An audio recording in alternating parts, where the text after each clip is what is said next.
यूरोपीय देश स्वीडन से एक ऐसी खबर आई है जो दुनिया में हड़कंप मचा देगी। स्वीडन में एक बार फिर कुरान जलाने की तैयारी की जा रही है। स्वीडन की पुलिस ने कहा है कि उन्होंने एक व्यक्ति को प्रदर्शन के दौरान कुरान जलाने की इजाजत दे भी दी है। इस व्यक्ति ने आवेदन किया था कि उसे स्वीडन की राजधानी स्टॉकहोम की मुख्य मस्जिद के सामने कुरान जलाने की इजाजत दी जाए और अब इस व्यक्ति को यह इजाजत मिल गई है।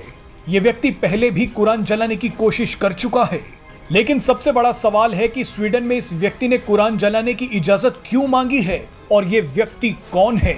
सवाल यह भी है कि स्वीडन की पुलिस ने इस व्यक्ति को कुरान जलाने की इजाजत किस आधार पर दी है। इस वीडियो में आपको सब कुछ बताएंगे।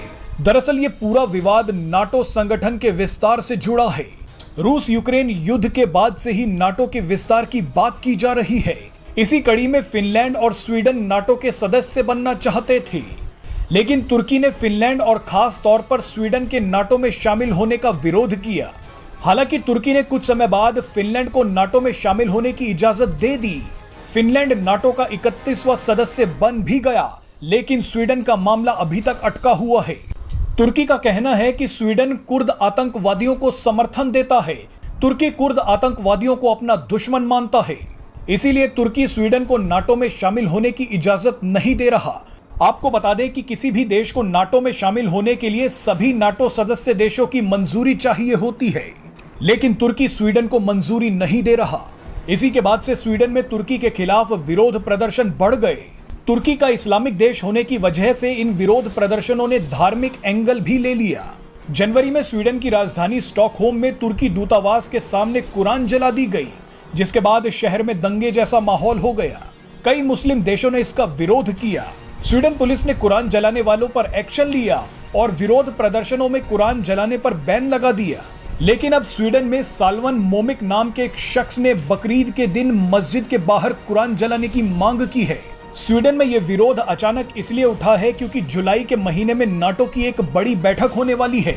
स्वीडन को लग रहा है कि तुर्की एक बार फिर उसकी सदस्यता का समर्थन नहीं करेगा। इसी नाराजगी में साल्वन मोमिका ने कुरान जलाने की मांग की थी। साल्वन मोमिका की मांग पर अब स्वीडन की एक कोर्ट ने पुलिस का बैन हटा दिया है।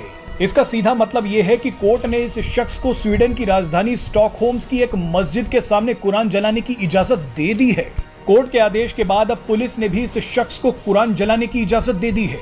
वैसे तो पुलिस का मानना है कि ऐसा करने से दूसरे देशों के साथ संबंधों पर असर पड़ सकता है, लॉ एंड ऑर्डर की स्थिति खराब हो सकती है, लेकिन सिर्फ इसी आधार पर इस व्यक्ति की मांग को रद्द नहीं किया जा सकता। स्वीडन में फ्रीडम ऑफ एक्सप्रेशन को काफी ज्यादा तवज्जो दी जाती है, इसीलिए इस शख्स की मांग मान ली गई है। स्वीडन पुलिस ने मस्जिद के बाहर सिक्योरिटी बढ़ा दी है।